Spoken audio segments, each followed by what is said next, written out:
All right. Hi, Andrew Rigie. Thank you for joining us on Life Before the Virus. Thank you for having me. And you're the executive director of the New York City Hospitality Alliance, which represents more than 2,500 restaurants, bars, clubs, venues in the city. So is it fair to say that most of the workers of these places are not working now? Yeah, restaurants have been devastated. They've shut down for the most part. Some stayed open to do limited takeout and delivery. But we're talking about pre-pandemic 300,000 workers in this industry in the five boroughs. And I don't have the exact number, but the vast majority of them are out of work. So what's happening? I know that you were appointed to Governor Cuomo's advisory board on reopening the state and the city. So what are we looking to do in the hospitality sector? So currently there's multiple phases that the state will reopen under if they meet specific benchmarks and different criteria. So restaurants are in phase 3. So parts of upstate New York and elsewhere have just begun opening under phase 1. So we're still some ways out of opening up restaurants, particularly for in-house dining. So we're really trying to make sure that we can get all the different policies in place from our federal, state, and city government that's going to help restaurants and bars and nightlife, other nightlife venues sustain themselves until they can begin reopening. And in the meantime, we need to figure out the specifics of when are we going to be able to reopen? Once we do reopen, what are the requirements going to be? Is there going to be reduced occupancy, social distance requirements, masks, gloves, temperature taking, all these other functions that are going to be critically important for not only public health, but also for business owners and the workers to determine the feasibility of operating their restaurant or bar. So it seems like this is the big priority, obviously reopening. What were some of the priorities of the Alliance before COVID? So New York City has always been a very regulated place to run a small business, particularly if it's a restaurant or a nightlife venue. So we had been fighting around the clock on all these different regulatory issues. And earlier this year, we actually released our 20 policies for 2020 guide. And it went everything from reducing fines, providing a cure period or a warning before you issue a violation. So if an inspector comes into a restaurant and sees a violation and it doesn't pose an imminent hazard to the public, they'd explain to the business owner, this is a violation, this is why it's a violation, and this is how you correct it. And if you don't come back, or if we come back in a few months and that violation still exists, then we'll issue you a fine. But first, we're going to give you an opportunity to cure it. We also wanted to streamline the permitting and licensing process, make sure that people can get open and expand faster. And there's a long list of priorities, from sharing tips with back of house workers, allowing restaurants to charge a clearly disclosed surcharge in certain cases. So there's a lot of kind of like in the weeds regulatory issues. And then also just trying to create an atmosphere where business owners feel like government cares for them. I think if you speak with a local business owner, a restaurateur, a nightlife operator, the first thing they'll do is start venting to you about all the challenges, about, big time lawsuits for minor violations, of a very technical, complex labor law and stuff that shouldn't be. We should create a regulatory environment where people come here and they can thrive and operate these really great businesses and hopefully make some money. But unfortunately, for so long, I felt more like a restaurateur therapist than anything else, hearing about all of their challenges. And then COVID hit, and clearly the world changed. And the hospitality industry has been at the center of this crisis. And what I keep saying is, I don't see how New York City's greater economy recovers unless the restaurant, nightlife, and cultural industries are at the core of that recovery. So it's been now 2 months of most of these restaurants, nightclubs, bars, social venues shut down. So I know that you just co-authored an op-ed with City Council Speaker Corey Johnson with a proposal to have a lot of these venues open and open the streets so people can enjoy and be outside. So tell us about that.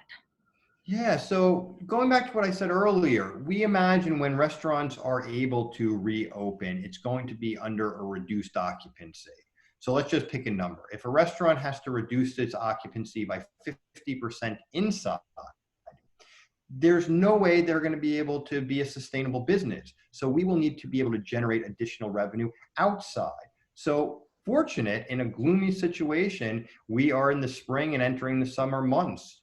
And what better idea than reimagine how we use public space, the streets, the sidewalks, pedestrian plazas, all of these other areas where we could probably set up tables and chairs for restaurants to serve, generate that incredibly important revenue to let them sustain their business, hopefully, bring more New Yorkers that are out of work back to work, and also give customers a peace of mind. They will probably be more comfortable eating in open air spaces for the public health reasons than they will within the confines of a restaurant. So it's a win-win, bring some activity back to the street, because at the end of the day, people are going to be out no matter what. And do we want to let people just go out and run crazy? Or do we want to at least create an infrastructure that makes sense for the businesses to operate and also meets public health requirements? I know. So as the weather has been getting warmer, we've seen pictures of people congregating at different bars that are doing takeout liquor or takeout food and sitting in the street anyway. So this solution seems to make sense. And I know that 24 different council members signed on to this letter. Yeah, it's been incredible. Speaker Johnson and I co-authored this op-ed that ran recently in Cranes. We've gotten incredible press. I think just people are very interested in the idea. All of this social, isolation and being cooped up inside in like little apartments gets people to want to get outside. And obviously, as New Yorkers, we love restaurants, we love our nightlife. So people are itching to get back, but they recognize that the world's going to be a little bit different. So how do we adjust to this new normal? And so many people, including these 24 city council members, and I know there's even more that didn't have an opportunity to even sign on to that letter that went to Mayor de Blasio saying we need to open up the streets and public space to our local restaurants, to our local shops, if we want to get back to a sense of a new normal. And we've been seeing other places around the country and around the globe are doing the same thing. And I'm a big believer that New York should be a leader. And we are a big complex city, so it's going to be more complicated doing this here in New York City than it is elsewhere, but we have to do it. We don't have a choice because it's the only way we're going to be able to give businesses some sort of support to generate that revenue that they're going to need to generate. Now, this is something that you're fighting on the city level. I'm wondering if the state can play a role in helping facilitate this, especially with you on that advisory board.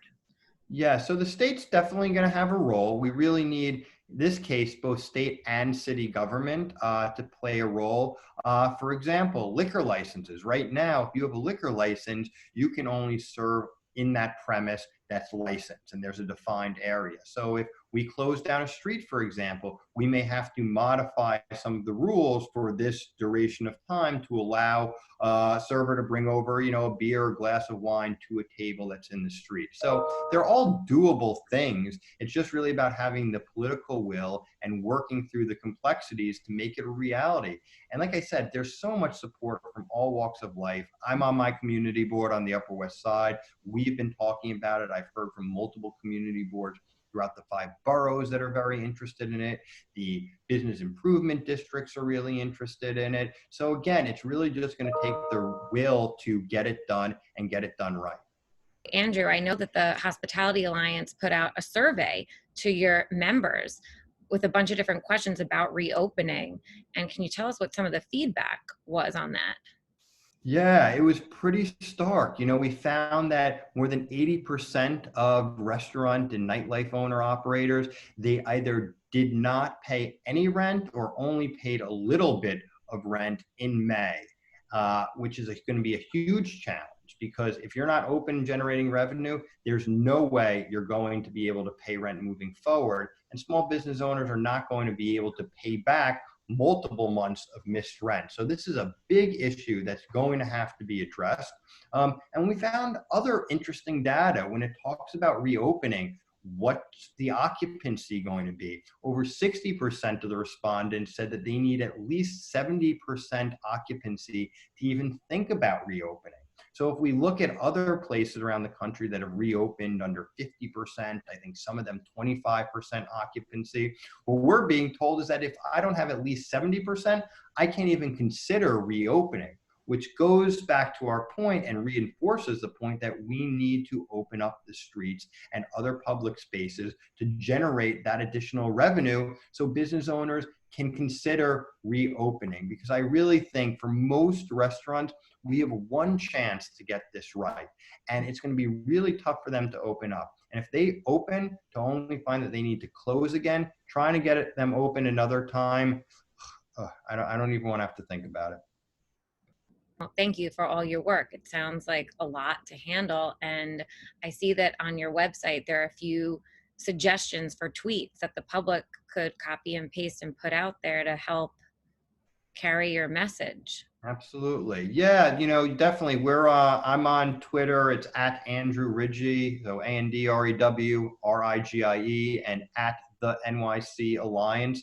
And we're putting a lot of communication out there about the different policies that we're advocating for, news like my column with the speaker, or about the 24 council members that sent the letter to the mayor. We really need to be out there and active. We really need to be telling the narrative of why our industry is so vital to not only the economic footprint of the city, but also the social landscape. And we need to make sure that everyone, not only if you work in the industry, but if you just enjoy having a nice meal or a nice drink at a local restaurant, going out for a special occasion, or just even grabbing lunch at like a fast casual restaurant, you need to be part of the conversation. I always say, don't talk about it, be about it. And we always hear a lot about, oh, we love our small businesses. We need to preserve our mom and pop shops. Before the pandemic, there was this vacancy crisis throughout the 5 boroughs in so many neighborhoods. We saw it all throughout the Upper West Side, our neighborhood. And we need to do more than just talk about it. We need to be about it. And the New York City Hospitality Alliance has been working for solutions and making sure we're putting forward policy. So we're not just saying, this is a problem. We're saying, this is a problem. Here's how to fix it. You're the policy makers. Now enact them. Thank you so much. You're very welcome.